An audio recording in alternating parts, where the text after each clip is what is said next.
కాబట్టి మనం విశ్వాసలమేనా? గట్టిగా మన విశ్వాసలమేనా? కాబట్టి విశ్వాసం మాత్రమే చాలదు, క్రియలు కూడా ఉండాలి. ఒకవేళ మనకు విశ్వాసం ఉండి క్రియలు లేకపోతే ఆ విశ్వాసం మృతం. బైబిల్లో బ్యూటిఫుల్ ఫిలాసఫీస్ ఎన్నో ఉన్నాయి. ఉదాహరణకి దృశ్యమైనవి అనిత్యములు, అదృశ్యమైనవి నిత్యం. One of the greatest philosophies. ఇలాంటి ఎన్నో ఉన్నాయి. ఇంకా చెప్పనా, మీలో ఉన్న వెలుగు చీకటి అయితే ఆ చీకటి ఎంతో గొప్పది. వెలుగు చీకటి అవ్వటం ఏంటి, చీకటి గొప్పది ఏంటి, బుర్రపిచ్చెక్కేది. One of the greatest philosophies. ఇలాంటి ఫిలాసఫీస్ బైబిల్లో పిచ్చి ఉన్నాయి. ఒక్కొక్క దాని మీద ఒక్కొక్క డాక్టరేట్ చేయొచ్చు. ఓపిక లేక అయ్యగారులకి 10,000 భారీస్ డాక్టర్ తెచ్చుకున్నారు. ఏం పని ఉంది, ఇంటికాడ కూర్చొని చదివితే రోజుకు పేజీ రాస్తే, ఇన్ని పేజీలు రాస్తే ఎక్కిలేసిన డాక్టర్ పద్ధతిగా సగౌరంగా నెత్తి మీద టోపీ పెట్టి నల్ల గౌనేసి మరి ఎత్తారు. ఎవరికైనా రోషం వస్తుందని చెప్తున్నానులే, ఏం కాదు. నేనేమంటానంటే, ఇక్కడ చక్కగా చెప్పాడు ఒక ఫిలాసఫీ ఏంటి తెలుసా, మనం అపరాధముల చేతను పాపముల చేతను చచ్చిన వారమై ఉండగా క్రీస్తు తనతో కూడా మనల్ని బ్రతికించును. అందుకే 2 సార్లు సాగకూడదు అనేది. నీకు అర్థమైంది పాయింట్? అసలు చచ్చిన వాళ్ళం మనం. అమ్మా నాన్నలు ఎప్పుడైనా పల్లెటూరులో విన్నారా మీరు? పిల్లలు మాట్లాడుతూ వాడు చచ్చినోడా అంటారు. వాడు బతికున్నోడేగా. చెప్పిన మాట వినటం లేదని కోపం వచ్చి, బతికున్నోడైతే చెప్పినట్టు చేయాలిగా, బతికున్నోడైతే నా మనసు అర్థం అవ్వాలిగా, బ్రతికున్నోడికి పరిస్థితి అర్థం అవ్వాలిగా, బతికున్నోడికి నా బాధ తెలియాలిగా.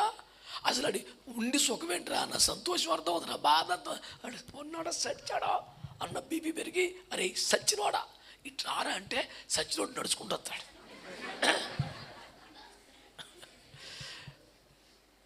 అంటే బ్రతుకుని కూడా వాడు వ్యర్థమని బాధ. తల్లిదండ్రుల కష్టాన్ని, ప్రేమను, త్యాగాన్ని ఏమీ అర్థం చేసుకుని జీవన్మృతుడు. అందుకని అంత కఠినంగా కన్న తల్లి మాట్లాడాల్సి వచ్చింది. ఇప్పుడు మీరు పట్టుకోవాల్సిన మాట ఏంటంటే, మనందము అపరాధముల చేతను పాపముల చేతను చచ్చిన వారమై ఉన్నాము. అది చదువునా? రోమాపత్రిక 5:12 చదువు. రోమాపత్రిక 5:12. ఇట్లుండగా ఒక మనుష్యుని ద్వారా పాపము ద్వారా మరణమును లోకములో ఎలాగూ ప్రవేశించెనో అలాగుననే మనుష్యులందరూ పాపము చేసినందున మరణము అందరికీ సంప్రాప్తమాయెను. మరణం అందరికీ.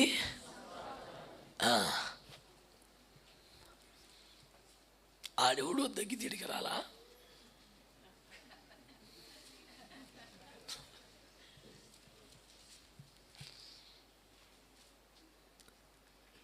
ఒక్క మనుషుని ద్వారా మరణము అందరికీ సంప్రాప్తమాయెను. సంక్రమించేసిందంట.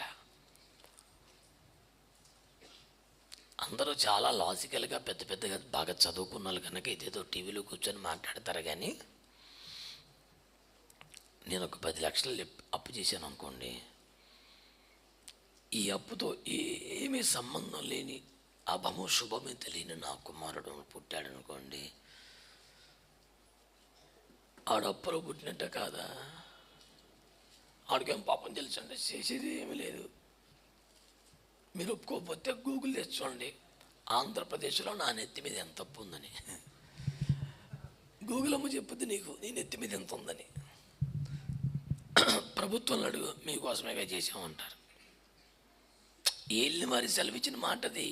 నిజాలు నిర్ధారించేది మనం కాదు, కోర్టులు ఇంకేమో పెద్ద పెద్దలు.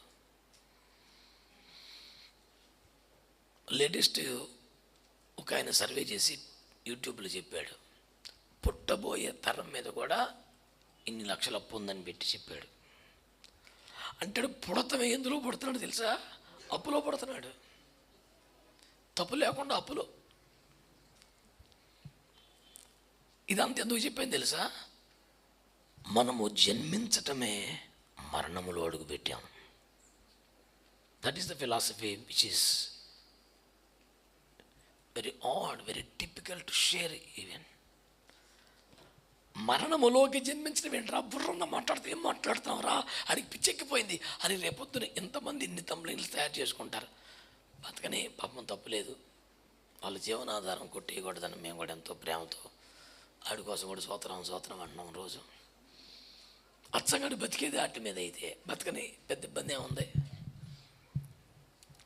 నేను ఒకే మాట మనవి చేస్తున్నాను మీకు, అపరాధముల చేతను పాపముల చేతను. ఎందుకని? ఒక్క మనుషుని ద్వారా పాపం మనందరికీ సంక్రమించింది. ఒక మేకను కొనుక్కుంటే దానికి పుట్టబోయే పిల్లలు మళ్ళీ కొనుక్కోకర్లా. నేను మేకను నమ్మాను కానీ దాన్ని పుట్టబోయే పిల్లలు నమ్మానంటే ఇప్పుడు ఊరుకుంటాడు? దాంతోపాటు సమస్తం వచ్చేసినట్టే. దానికి పుట్టిన పిల్లలు కూడా కొనుక్కున్నవాడిదే. మనం అబద్ధానికి అమ్ముడైపోయాం, సాతానికి అమ్ముడైపోయాం. అందుకని సాతాను సృష్టికర్త కాదు, మనం సృష్టించలా. కానీ ఏమన్నాడు యేసు? మీరు మీ తండ్రి యొక్క అపవాది పిల్లలు అన్నాడు. ఆడెట్ట తండ్రి అయ్యాడు? ఆడు కనిపించాడు మనల్ని? ఏమన్నా ఊపిరి పోసాడా? పోషిస్తున్నాడా? కొనేసుకున్నాడు. ఏం పెట్టి? అబద్ధంతో. అబద్ధానికి అమ్ముడయ్యాం కాబట్టి సత్యము ద్వారా స్వతంత్రం చేయాల్సి వచ్చింది యేసుక్రీస్తు. మీరు సావనే సావరో, మీకు ఏం అవ్వదో, మీ తెలివితేటలు వస్తాయి, మీ దేవుడికి ప్రేమ లేదు, ఇట్లాంటి అబద్ధాలన్నీ చెప్పి పడగొట్టాడు. అందుకనే ఆడబద్ధికుడరా, ఆడు మోసగాడరా, ఇట చేస్తే తప్పురా, ఇట చేస్తే కరెక్టరా, సర్లే నేను జరిమానా కట్టానరా, శిక్షలో పూర్తి చేశానరా, ఇది నమ్ముకుంటే మీకు సరిపోతుందని సత్యం చెప్పి విడిపించాడు. అబద్ధానికి పరిష్కారం ఏంటి మరి చెప్పరా? మరి అబద్ధం ఫలితం ఏంటి? మరణం. దానికి పరిష్కారం ఏంటి? జీవం. చచ్చిపోయి తనతో పాటుగా చెప్పండి మనల్ని కూడా బ్రతికించాడు. ఇక శుభ్రంగా బతకంటా, రెండోసారి సావద్దని చెప్తున్నాడు. అది మనం అపరాధముల చేతను పాపం చేతను చచ్చిన వారమై ఉండగా, ఆల్రెడీ ఎక్కడ ఉన్నాం? మరణంలో. క్రీస్తు చనిపోయి, జీవాధిపతి చనిపోయి మరణంలోనికి వచ్చి మనల్ని ఎంట పెట్టుకుని పైకి వచ్చాడంట. స్తోత్రం చెప్పొచ్చుగా. సో మరణంలోకి వెళ్ళిన పర్పస్ ఏంటి? ఆల్రెడీ అక్కడ ఉన్న వాళ్ళు తీసుకురావడానికి. మాట్లాడరండి మీరు. ఒక ఆయన ఏమంటాడు? 3 మేకులు పీక్కోలేనాడు, 3 మేకులు పీక్కోలేనాడు.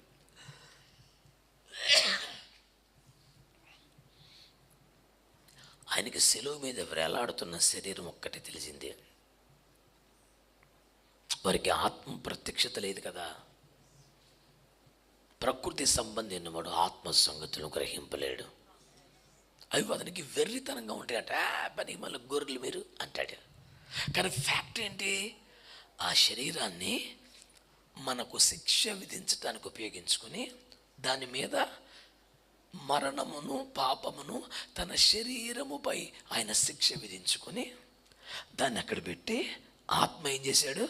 తన రక్తాన్ని పట్టుకుని పాతాళంకి వెళ్ళి అక్కడ ఉన్న కోట్ల కోట్ల కోట్ల మానవ ఆత్మలకు తన ప్రత్యక్ష రక్తము ద్వారా విడుదల కలిగించి క్రీస్తుతో కూడా పుట్టుకొని బయటకు వచ్చేసాడు. ఆమేన్. ఇప్పుడు మనం క్రీస్తు మరణించి తిరిగి లేచాడు కనుక మనం ఎక్కడున్నాం? ఇప్పుడు క్రీస్తుతో కూడా తిరిగి లేపబడ్డాం, క్రీస్తులో ఉన్నాం. ఆమేన్. ఇప్పుడు పాయింట్ అలా ఏంటి? ఆయన మనల్ని ఆల్రెడీ బ్రతికించాడు కనుక జీవము గల దేవుని చేతిలో మనం ఉన్నాం, జీవాధిపతి సంరక్షణలో ఉన్నాం, పునరుత్థానములోనికి మనం లేపబడ్డాం. ఆమేన్. ఒక్కసారి బోర మోగితే నిమిషంలో రెప్పపాటు మార్పు నుండి మహిమలోకి వెళ్ళిపోవడం. ఈ భూమి మీద జీవించినంత కాలంలో ఏ పాపం మరణానికి కారణమైందో, ఏ అబద్ధం మరణానికి కారణమైందో, ఏ ఎడబాటు మరణం అయ్యిందో, ఆ పాపానికి, అబద్ధానికి, ఆ ఎడబాటుకి దూరంగా బతకండ్రా. అప్పుడు మీరు సమృద్ధి జీవంలో ఉంటారు. మళ్ళీ అటు వెళ్తే రెండోసారి చచ్చిపోతారు. రెండోసారి చస్తే ఘోరం అని చెప్పాడు. మీరేమన్నారండి? అంటే ఆగలేతుందా? మరి ఏమన్నావురా చెప్పండి. రెండోసారి అర్థమైందా? చదువునా ప్రకటన 21:8.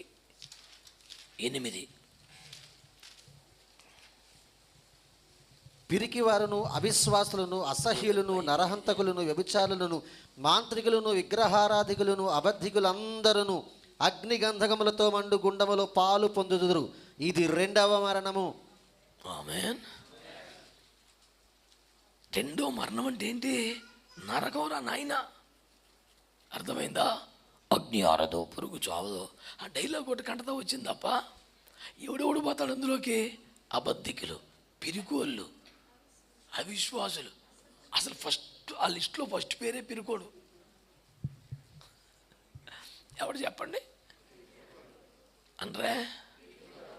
యా, నీకు భయం లేదా? అయితే నువ్వు పిరికోడివా? పిరికోడికి భయానికి తేడా ఏంటంటే, ఇప్పుడు మనం నడుచుకుంటూ వెళ్తున్నాం, సడన్గా ఒక సింహం ఒకటి వచ్చింది, నాకు భయం ఏదా? అది పిరికితనం కాదు, భయం. బురదపాము అడ్డు వచ్చినా భయం వేస్తుంది. ఎందుకని? అది తాజుపాము కాదు, కట్లపాము కాదు, రక్తపింజర కాదని తెలియక. అది బురదపాము ఏం తెలిస్తే భయం ఉండదు. అది ఏందో ఎవడు తెలుసు, కనపడగానే రక్తవేచ్ఛాయం భయం ఉంటుంది. సడన్గా త్రోవలో వెళుతుండగా సింహం వస్తే వచ్చేదాన్ని భయం అంటారు. సింహం వస్తే అట్ట అని ఇంటికాడే ఉంటేదాన్ని పిరికి అంటారు. పిరికితనానికి భయానికి తేడా లేదా? నువ్వు అట్టగా చెప్తావు దారిలో వస్తే. అందుకే సేఫ్ సైడ్కి ఇంటికాడే ఉంటా. అది పిరికి. శ్రమలు వస్తాయి, కష్టాలు వస్తాయి, శోధనలు వస్తాయని ముందే బాప్తీసం పొందకపోతే, ముందే రక్షణలోకి రాకపోతే, ముందే దేవుని కొరకు చేయకపోతే అది పిరికి బతుకు. నరకానికి ఫస్ట్ వాడు వెళ్తాడు. ఆడి తర్వాత ఇంకే పాపిస్తుడైనా. నువ్వు క్రైస్తవుడు ఉండి ఉపదేశం విని అపోస్తుల బోధలో ఉండి దేవుని కొరకు ఏమి చేయుటకైనా ధైర్యం లేని పిరుకోవడం అనుకో, లిస్టులో ఫస్ట్ నేమ్ మందే. ఇప్పుడు అంటారా ఆమెనని? లిస్టులో ఫస్ట్ పేరు మందే. Happy Christmas. మీ ఇష్టం. ఇంకా అర్థమైందా? తెగించాలి ప్రభు కోసం. వారు మరణం వరకు తమ ప్రాణములను ప్రేమించిన వారు కాదు. ఈ నామము నిమిత్తం అవమానపరచటకు మాత్రమే కాక చనిపోటుకుని పాత్రలు మించి సంతోషంగా ముందుకెళ్ళారంట. దేవునికి స్తోత్రం కలుగునగాక. హల్లెలూయా. అగ్ని గంధకములతో మండుగుండములోనికి వారు తెగించి దూకటానికి ఇష్టపడ్డారంట. ఆమేన్. పిలాతు నొద్దకు వెళ్ళి యేసు దేహము తనకెమ్మని అరిమేతేసి తెగించి అడిగాడంట. ఇది తెగించవలసిన కాలం, ప్రభు కొరకు రోషంగా నిలబడవలసిన కాలం, ఆయన ప్రేమను ప్రకటించవలసిన కాలం. అవసరమైతే మరణాన్ని ఆలింగనం చేసుకుని తమ్మున్నవాడిగా క్రైస్తవుడు బతకాలి. హల్లెలూయా. ఆ ధైర్యం ఉన్నవాడు కావాలి, కానీ పిరికోడు ఎందుకు? ఎవడైతే పిరికోడు ఉన్నాడు, అడే తాగకపోయినా తప్పుడు పనులు చేయకపోయినా ఆడి పిరికితనం వల్ల ఫస్ట్ లిస్ట్లో ఆడి పేరు ఉంటుంది. అది రెండవ మరణం, అది నరకం. అంటే ఆయన ఏమన్నాడు? ఓసారి ఆదాము ద్వారా సంక్రమించిన పాపానికి అందరూ సావులనే ఉన్నారా, నేను మీ కొరకు మరణించి ఆ మరణంలోంచి బయటికి తీసుకొని వచ్చాను. క్రీస్తు మన కోసం మరణించి మనల్ని ఏం చేశాడంట? తనతో పాటు బ్రతికించెను. అందుకని యాకోబు ఏమంటాడు? ప్రథమ ఫలముగా 1 కొరింథీ 15:20 ఆయన ప్రథమ ఫలముగా క్రీస్తు మృతులోంచి లేచాడు. క్రీస్తు ఏకైక ఫలం కాదు, ప్రథమ ఫలం. అంటే మిగతా ఫలాలు మనం అన్నమాట. ఆయన లేపాడు, ఆయన లేచాడు, లేపాడు. హల్లెలూయా. మరి ఇప్పుడు ఆ పునరుద్ధరణకి ఎలా రావాలి? So simple. రోమపత్రిక 6:4-5 చదువునాన్న. రోమపత్రిక 6:4-5. కాబట్టి తండ్రి మహిమ వలన క్రీస్తు మృతులలో నుండి ఎలాగూ లేపబడినో అలాగే మనమును నూతన జీవము పొందిన వారమై నడుచుకొనున్నట్లు, అంతే. మనము బాప్తిస్మము వలన మరణములో పాలు పొందుటకై ఆయనతో కూడా పాతి పెట్టబడ్డాం కనుక మరియు ఆయన మరణము యొక్క సాదృశ్యమందు ఆయనతో ఐక్యము గలవారమైన ఎడల ఆయన పునరుద్ధానము యొక్క సాదృశ్యమందును ఆయనతో ఐక్యము గలవారమైయుందుము. ఆమేన్. బాప్తిస్మము ద్వారా ఆయన మరణములోనికి పాతి పెట్టబడితే తిరిగి పైకి లేపినప్పుడు ఆయన పునరుద్ధరణలో పాల్పొందాం. క్రీస్తు తనతో కూడా మనల్ని బ్రతికించాడు. ఆ జీవము మనకు రావాలంటే బాప్తిస్మములో ముంచినప్పుడు, ఆయన మరణములోను తిరిగి లేపినప్పుడు పునరుద్ధరణను పాలు పొందుతున్నాం. అంటే బాప్తిస్మము ద్వారా మనము క్రీస్తుతో కూడా తిరిగి లేపబడుతున్నాం. ఆమేన్. కాబట్టి మనకు జన్మతః మన వైకి సంబంధం లేకుండా ఆదాము ద్వారా మరణం వచ్చేసింది. ఒక్క మనుషుని ద్వారానే మరణం వచ్చేసినట్టు మనకి ఏ సంబంధం లేకుండా ఒక్క మనుషుని ద్వారానే మళ్ళీ జీవంలోకి వచ్చేసాం. అందులో మరణంలోకి వెళ్ళటానికి మనం ఏమీ చేయలే. ఈ జీవంలోకి వచ్చేటప్పుడు మనం ఏమీ చేయలే. ఆయనతో పాటు ఆయన లేపుకొచ్చాడు. చేయాల్సిందల్లా ఏంటంటే అది నమ్మి నోటితో ఒప్పుకొని బాప్తిసం పొందితే మనం ఎందులోకి వచ్చేసినట్టు, జీవంలోనికి. ఆల్రెడీ మరణంలో ఉండే వాళ్ళం, ఇప్పుడు బాప్తిసం ద్వారా ఎందులోకి వచ్చాం, జీవంలోకి వచ్చాం కనుక ఇంకోసారి సావకండి, జాగ్రత్త, ఇది కాపాడుకోండి. కొన్ని చెట్లు ఉన్నాయి, వాళ్ళు 2 సార్లు చచ్చిపోయిన చెట్లు.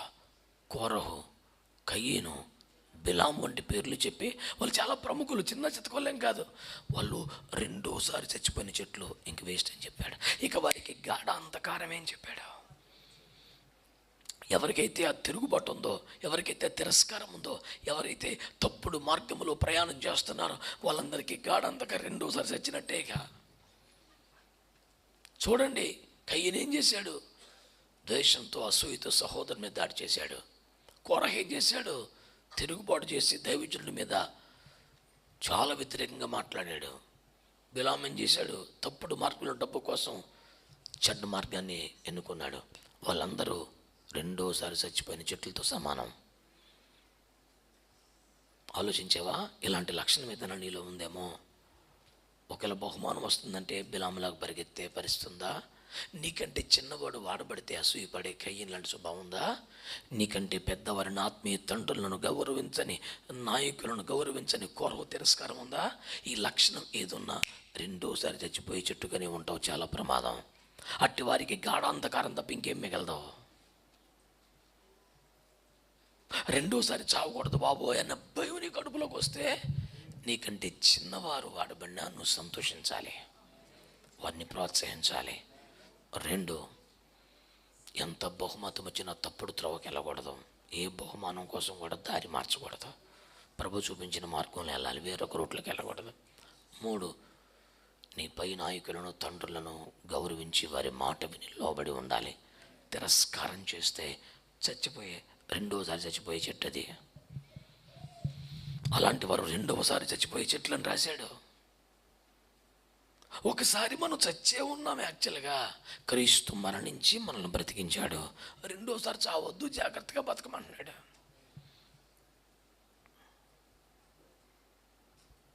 2వసారి చావద్దు, జాగ్రత్తగా బతకమంటున్నాడు.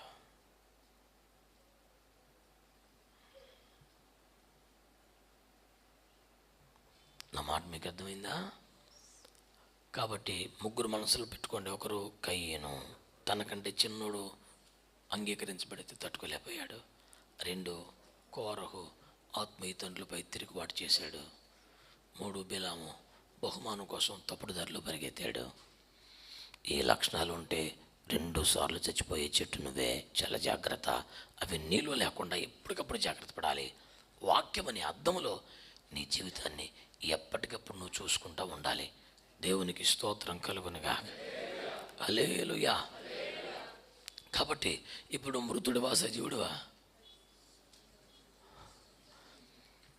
పోనీ విజయ ల్యాబ్స్కి వెళ్ళి టెస్ట్ చేసుకుని రండి.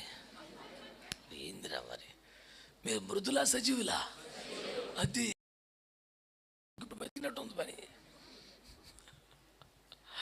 సరే, మరి ఏం చేయకూడదు? మరి హెబ్రీ 6:1, హెబ్రీ 6:1.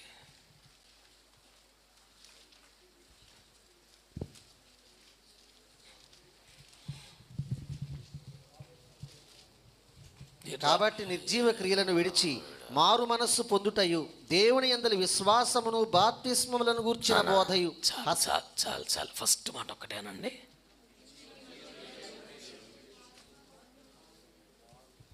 కాబట్టి నిర్జీవ క్రియలను విడిచి. నువ్వు నన్ను విడిచి, అవునా?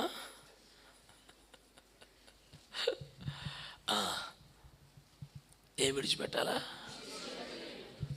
ఎందుకని? మనం సజీవులం కనుక.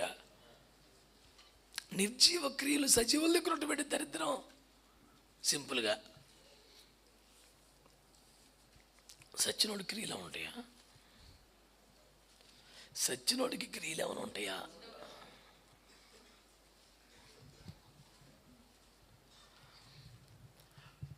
మన నిర్జీవ క్రియలు ఏంటి? సజీవుల క్రియలు అంటే కొన్ని ఉంటాయి, మృతుల క్రియలు ఎట్టుంటాయి?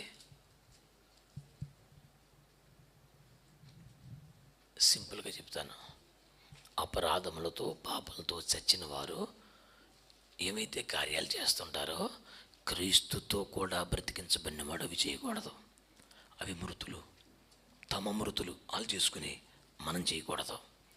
నిర్జీవ క్రియలు మన దరిదాపులోకి రాకూడదు. సింపుల్గా అంటాను ఒక మాట, నేను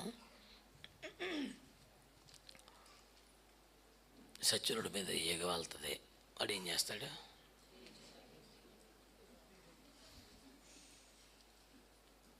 ఏ ఎలకో ఏ గండు జమ తినేస్తుంటుంది, ఏం చేస్తాడు?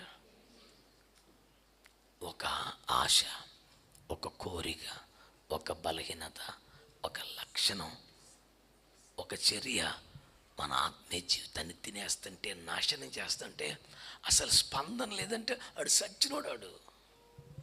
ఆడు ఆధ్యాత్మికంగా మృతతుల్య స్థితిలో ఉన్నాడు కనుక నా ఆత్మకు వాడు జీవం కలిగించాలి, చైతన్యం కలిగించాలని ఆ కంగారు ఏమైనా సోయి ఉండదు. సచ్చినోడు కదాడు. పక్కనోడు చెప్పాలి, ఈగల మనం తోలుతుంటాం సచ్చినోడు కాబట్టి. బతిదాడి తోలుకోవాలి కదా. ఈగ రాగానే మాట్లాడరేంటి? పదే పదే ఒక శోధన నీకు వస్తుందంటే నీ పక్కనోడు చూసి తప్పు, నన్ను అలా చేయకూడదురా, తప్పు అని ప్రార్థన చేసి ఉపవాసం ఉండి కన్నీరు గార్చి ఆరాధన చేసి ప్రార్థన చేసి ఇన్ని చేస్తే నువ్వు బయటకు వస్తున్నావు. ఇప్పుడు పట్టించుకోపోతే అంతే. ఎందుకని? సచ్చినోడు కదాడు. ఆడి మీద వాగే వాళ్ళు ఈగ నడతోలుకోలేడు కనీసం. హలో, బాధపడుతుందా? నిర్జీవ స్థితి నీలో ఉండకూడదు కదా. నీలో జీవం తొనికిసలాడుతూ ఉండాలి కదా. నువ్వు బ్రతుకుంటే నీకు ఆకలి అవ్వాలిగా. నువ్వు బ్రతుకుంటే నీకు ఏమండి దాహం అవ్వాలి కదా. నువ్వు బ్రతుకుంటే నువ్వు ఉచ్ఛ్వాస నిశ్వాసాలు గాలి పీల్చుకొని వదలాలి కదా. అసలు నువ్వేం చేస్తలేదు కదా. నీ ఆహారం ఏంటి? వాక్యం. నీ పానం ఏంటి? పరిశుద్ధాత్మ. నీ అనుదిన జీవన విధానం ఏంటి? ప్రార్థనే, ఆరాధనే. ఇవన్నీ ఉంటే నువ్వు సజీవుడివి. అయ్యేవి లేవనుకో.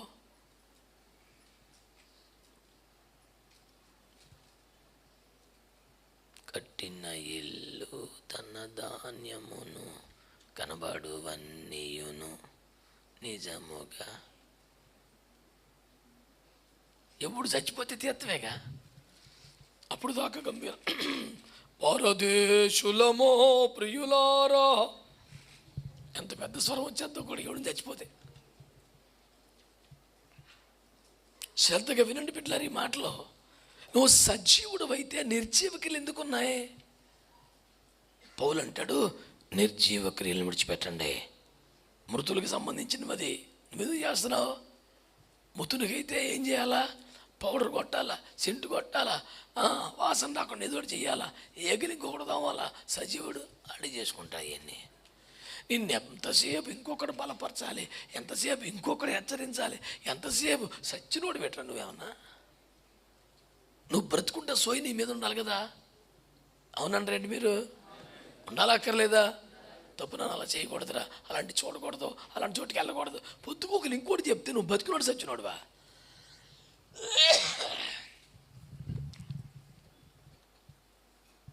ఒక దైవజనుడు చనిపోతే రాత్రి అంతా, ఉదయం భూస్థాపన చేయాలి, రాత్రి అంతా అలా ఉంచాం.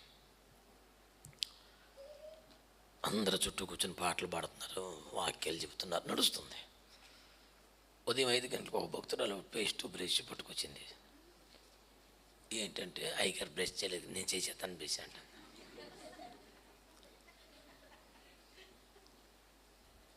ఇంకెంట చెప్పాలా? ఓ ఏడు చేస్తుంది. లేదమ్మా అడుగుతారు అయ్యగారు, అడిగినప్పుడు చేద్దు అన్నా. మరి ఏం చెప్పాలా? భక్తురాలు ఉన్నాయి అడుగుతారు అయ్యగారు, అడిగినప్పుడు అయ్యగారు ఎట్ట అడుగుతారయ్యా, మరి ఎట్టు చేస్తా పాస్ అయితానా?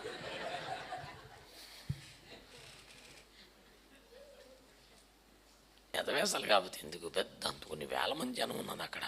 బ్రష్ను ఇది పేస్ట్ ఇటం పట్టుకొచ్చేసింది. ఏరా అంటే అయ్యగారు బ్రష్ చేసేస్తాను అంటుంది.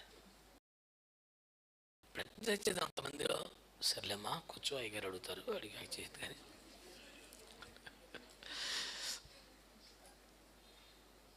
అయ్యగారు ఎట్ట అడుగుతారయ్యా, నువ్వు ఎట్ట చేస్తావమ్మా, పనికి మళ్ళీ పనులు చేయబాకంటే. అప్పుడు పోయి కొంతమంది చిన్న షో చేస్తుంటారు, పనికి మళ్ళీ వేసాలన్నీ. వాళ్ళు వీర భక్తుల్లాగా, వీర అభిమానుల్లాగా ఇదేదో చేసేద్దామని. నోరు మూసుకుని వెళ్ళి కూర్చో, పెద్ద డౌట్ చేయబాకని చెప్పి. అంటే ఈ ఈ ఈ బతుకున్న వాళ్ళందరూ చనిపోయిన వ్యక్తికి ఈ పనికి మాలింది ఎంత సన్నిహితం అనుకోవాలన్న సైతానికి బేట పోయి ఇక్కడ నుంచి పోని చెప్పాను. డబ్బు పోయి అనుకోలకు వచ్చింది. ఇలాంటి ఎదవేశాలు సైతాను శవాన్ని వాడుకొని కూడా రాజకీయం చేసేసి అంత దుష్టుడాడు. ఆడు కొంతమంది ఏజెంట్లు చర్చిలో ఉండటం ఘోరం.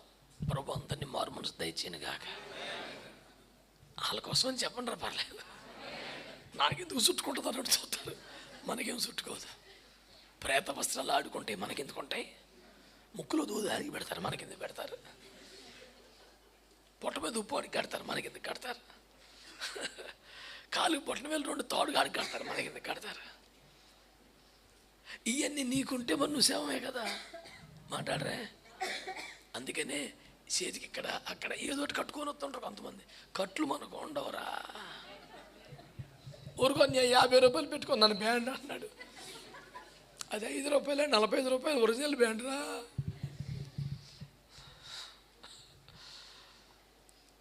స్తోత్రం. హల్లెలూయా. మనం సజీవులమైతే ఏముండకూడదు? నిర్జీవ క్రియలు ఉండకూడదు. అలా వాళ్ళు చేసినట్టు మనం చేయకూడదు. దేవునికి స్తోత్రం కలుగునగా. హల్లెలూయా. కాబట్టి దేవుని బిడ్డలారా, కొన్ని వాక్యాలు శ్రద్ధగా మీరు ఆలోచించాలి. గలతీ పత్రిక 4వ అధ్యాయం చదువునా 8-9. ఆ కాలమందైతే మీరు దేవుని ఎరుగని వారై నిజమునకు దేవుని కాని వారికి దాసులై ఉంటిరి గాని ఇప్పుడు మీరు దేవునిని ఎరిగిన వారును మరి విశేషముగా దేవుని చేత ఎరుగబడిన వారునై ఉన్నారు గనుక బలహీనమైనవియు నిష్ప్రయోజమైనవియునైన మూల పాఠముల తట్టు మరలా తిరుగునేలా. అది అట్ల దగ్గరికి మళ్ళీ పోతున్నారు. మీరు ఇప్పుడు దేవుని ఎరుగని వారికి ఉన్నప్పుడు చేశారు. మీరు దేవుని ఎరిగారు, ఇప్పుడు మరి విశేషంగా దేవుని చేత ఎరుగుబడ్డారు. రైట్, విలక్షణ పొందారు, ఆత్మను పొందారని దేవుడు మీ విషయమే సంతోషపడి మీ పేర్లు జీవకందాలు రాసుకొని మీ కొరకు ఒక దూతను కేటాయించి మీరు ఒక సింహాసనం ఇన్ని ప్రిపేర్ చేస్తున్నారు. దేవుని చేత ఎరుగుబడ్డారు. ఇంత తయారైన తర్వాత మళ్ళీ మీరేం చేస్తే నిర్జీవ క్రియలు, మొదటి మూల పాఠాలు, దినములు, మాసములు, సంవత్సరాలు. అయ్యారు అబ్బాయి పెళ్ళి అనుకున్న విధాలు చేసేచ్చా. నాకు సిరాకు వచ్చేసి జాతకం చెప్పించుకోపోయావా అన్నాను. అబ్బా అట్ట కాదులేండి, మీరే చెప్పండి. ఇప్పుడేం జాతకమా చెప్తారా? నా వచ్చాడు. ఇంకొక 16 సంవత్సరాలకి పెళ్లి చేయకూడదన్నా. అమ్మడికి అప్పుడే పాతికొచ్చింది ఇక అన్నాడు. నేనేం చేయనైతే ఆడి జాతకం అట్ట ఉందంటే అబ్బా ఊరుకోండి. సైతనా ఏందిరా జాతకం? నీ జాతకం అంతా శనుళ్ళు తీర్చేశాడు యేసయ్య. తన చేతి రాతలు చెరిగిపోయేలాగా మేకులు కొట్టించుకొని నీ జీవితాన్ని రాతను మార్చేశాడు ఆయన. ఇంకేంది జాతకం? ఇంత చెప్పే కూడా అంటాడు అటే 10 నెలలు చేయొచ్చా అన్నాడు. ఓరాడి ఊడు అసలు నేను నన్ను చేస్తే ఇప్పుడు చేసేయాలి, లేదా 16 సంవత్సరాలు చేయకూడదు అన్నాను. ఈ గడియలు బాగున్నాయి, తాడితే లేవని చెప్పా. అట్ట కాదు, ఇంకో దారి చూడమన్నాడు. ఇంకో దారి యేసు ప్రభు నమ్ముకోవటమేనా సైతానా? నువ్వు ఆల్రెడీ ప్రభువుని నమ్ముకున్నావు, బాప్తిజం అన్నావు, మరి దినములు, మాసములు, కాలములు ఏంటి? అయ్యేం లేవు. సిలువలో అమావాస్య అయిపోయింది. పట్ట పగలు మిట్ట మధ్యాహ్నం 3ంటికి చీకటి వచ్చేసింది. అమావాస్య రాత్రి 9 దాటాక చీకటి ఉంటుంది. 3ంటికి వచ్చి ఇదే పెద్ద అమావాస్య. పెద్ద అమావాస్య అంటే గుడ్ ఫ్రైడే తీరిపోయింది. ఆ రోజు అమావాస్య పోయింది. ఈస్టర్ రోజున మరన్నటికి ఉండకుండా మరణం మింగివేయబడింది. ఇక మరణమే క్యాన్సిల్ అయిపోయింది. అందుకనే మనకు సమాధులు పండుగ ఉండదు. దేవునికి స్తోత్రం. మనకెందుకు ఉండదు? ఇక అది పర్మనెంట్ అనుకునేవాడికి ఏదైనా ఉంటుంది. అసలు మనకి దానికి సంబంధమే చిచ్చే. మనము మహాసమాధి బ్యాచే కాదు, ఖాళీ సమాధి బ్యాచ్. దేవునికి స్తోత్రం కలుగునగా. హల్లెలూయా. ఎంత పెద్దోళ్ళు అయితే అన్ని ఎకరాల్లో సమాధి కడతారు. మహాసమాధి, మహాసమాధి 5 ఎకరాలు, 10 ఎకరాలు, 100 ఎకరాలు. దానికి స్థలం పెట్టలే. శక్తి స్థలం. ఏసై సమాధి ఒకటే ఖాళీ సమాధి. ప్రపంచానికి గొంతెత్తి సాక్ష్యం ఇస్తుంది, ఈ మరణమా నిమ్ములెక్కడ. That is the only tomb, empty. ఖాళీ సమాధి గొంతెత్తి చెప్పే సాక్ష్యం ఏంటనగా, ఈయన లేడు, ఆయన సజీవుడు, దేవునికి స్తోత్రం కలుగునగా. కనుక మన దగ్గర మృతుల క్రియలు ఇంకా నిర్జీవ క్రియలు ఉండకూడదు, సజీవులము. ఆ బలహీనమైన చర్యలు మనం చేయకూడదు. జీవము గల దేవుని కలిగిన మనం నిర్జీవ క్రియ ఏంటి? కాబట్టి ఏం చేద్దాం? యాకోబు 2:26.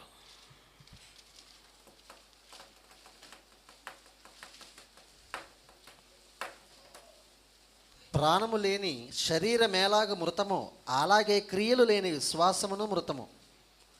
ఏంటంట? ప్రాణము లేని శరీరం ఎలాగ మృతమో అలాగే క్రియలు లేని విశ్వాసం కూడా మృతమే. కాబట్టి మనం విశ్వాసలమేనా? గట్టిగా మనం విశ్వాసలమేనా? కాబట్టి విశ్వాసం మాత్రమే చాలదు, క్రియలు కూడా ఉండాలి. ఒకవేళ మనకు విశ్వాసం ఉండి క్రియలు లేకపోతే ఆ విశ్వాసం మృతం. రెండోసారి చచ్చిపోవటం ఉండేది. ఆదాము ద్వారా సంక్రమించిన పాపం ద్వారా మనం మరణములో ఉన్నాము. క్రీస్తు చనిపోయి మనల్ని పైకి తీసుకొచ్చాడు. కాబట్టి మనం ప్రభువునందు విశ్వాసం ఉంచడం ద్వారా, బాప్తిస్మము ద్వారా జీవంలోకి వస్తున్నాం.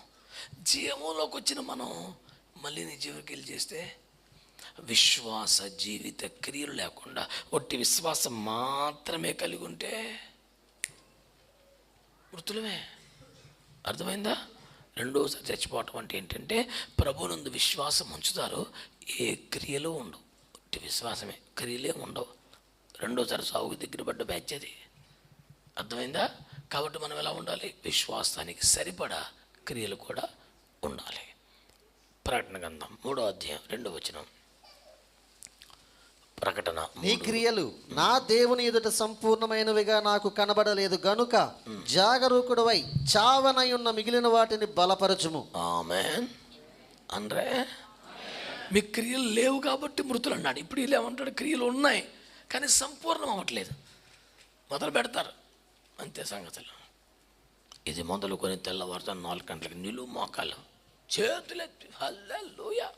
1 వారం గడుచుద్ది. ఆ తర్వాత 5ంటికి చేసిన పర్లా 4ంటికే చేయమని ఆడుంది బైబిల్లో. ఆ తర్వాత పరిచర్య భారాలను బట్టి 6 గంటలకైనా పర్లేదు. ఆ తర్వాత మనసులో చెప్పుకోండి చాలు. చచ్చిపోయాడు.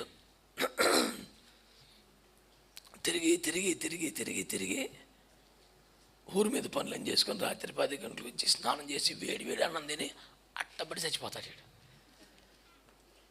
దయించగ్ని థామస్ గారు ఆంధ్ర ప్రాంతానికి సేవకు వచ్చిన కొత్తలో తెలుగు రాదు. ఇప్పుడు మంచి మాట్లాడతారు. వారికి తెలుగు రాదు, ఇంగ్లీష్ కొంచెం వచ్చు, తమిళం భాష బాగా వచ్చు. కానీ కొంచెం రోషంగా సేవ. ఆయన వాక్యం చెప్తా అంటాడు. కొత్తగా తెలుగు నడిచాడు. కుక్క పొద్దు తింటది, మధ్యాహ్నం తిండి, రాత్రి తింటది, పండుగ ఉంటుంది, నువ్వు ప్రార్థన చేయలేదు కుక్క అన్నాడు. దీన్ని మేము వివరంగా చెప్పాలి. మళ్ళీ ఆయన అర్థమైపోయింది మనకి, మనం చెప్పాలి. ఇప్పుడు కుక్క టిఫిన్ చేస్తుంది, లంచ్ చేస్తుంది, డిన్నర్ చేస్తుంది, పడుకుంటూ పోతుంది. నువ్వు కూడా ప్రార్థన చెప్తే నువ్వు కూడా కుక్కతో సమ్మ, అది ఆయన చెప్పింది.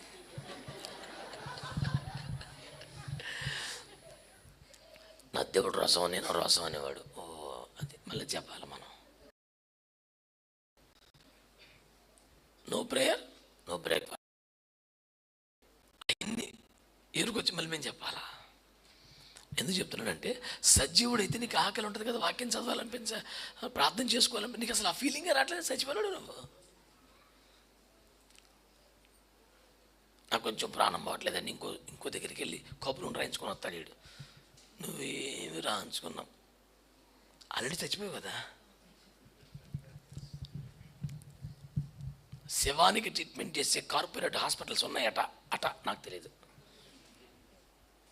కానీ అలాంటి చర్చిలు అయితే ఉన్నాయి. సచ్చిలోని కూర్చోబెట్టి నడుపుతుంటాడు కథ. ఆ సచ్చిలోని పేరు మీద వచ్చేది వీడికి కావాలా? సామెత కూడా ఉందిగా, సచ్చిలోని వెలుగు వచ్చింది కట్నం అని.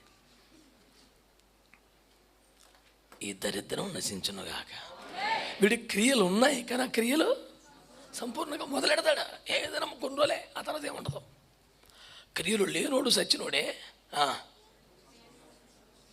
క్రియలు ఉండి సంపూర్ణం కానోడు సచ్చినో. అంటకే చిన్న ఇబ్బంది వస్తుంది, ఫీలింగ్ ఏం కాదు, సచ్చినోడే.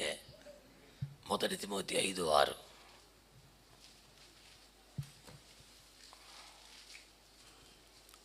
సుఖభోగముల యందు ప్రవర్తించున్నది బ్రతుకుచుండి చచ్చినదయుండును. ఆమేన్. కొంతమందికి దేవుడు అంటే ఇష్టం, వాక్యం అంటే ఇష్టం, ప్రార్థన అంటే ఇష్టం, సేవ అంటే ఇష్టం, సుఖం అంటే కూడా బాగా ఇష్టం. వాక్యం అంటే ఇష్టం, మాట్లాడే ఇష్టం, ప్రార్థన. దైవజనుడు వస్తే 1,00,000 రూపాయలు ఇచ్చేస్తాడు అవసరమైతే. కానీ ప్రభు కొరకు ప్రయాసపడే మనసు ఉండదు. మోకరించడు, ఉపవాసాలు ఉండడు, కనీసం ఆరాధించడు, చేతులు ఎత్తాడు. ప్రభు కొరకు సువార్తలో ఆశ గారు నీకేం కావాలి చెప్పండి, 1,00,000 రూపాయలు ఇస్తానా? నేను మాత్రం పడుకునిపోతాను. ఎవడకు కావాలి డబ్బులు? నువ్వు కావాలి. యేసు ప్రభువు నీ కోసం చచ్చిపోయాడు, నీ సంత కోసం కాదు. పని మళ్ళీ మాట్లాడబాకు. నీ కోసం చచ్చిపోయాడు ఆయన, నీ కోసం అక్కడ ఇల్లు కడుతున్నాడు, నీ కోసం మళ్ళీ వస్తాడు. నువ్వు ఇక్కడ దశంభాగం ఎత్తే డబ్బులు లెక్కట్టుకుని పెయింట్ ఎత్తాడు అక్కడ. పని మళ్ళీ మాట్లాడతావు, చిరాకు వచ్చేద్దు నాకు. ఈ వారం ఎంతాడు చూసి ఒక కిటికీ పురం ఎంతాడా? దరిద్రమని. నువ్వు కావాలి ఆయనకి. మాకంటే మేము రావగానండి పిల్లలకి సందా ఇచ్చి పంపారు. ఆ దేశపోతే మొగల మటన్ అమ్ముతారు, కొనుక్కొని తిను. నువ్వు కావాలంటే అంటే మేము పిల్లల్ని పంపుతున్నామండి.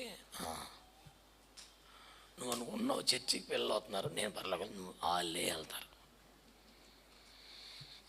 అక్కడ నుంచి కనీసం SMS కూడా పెట్టరు నీకు.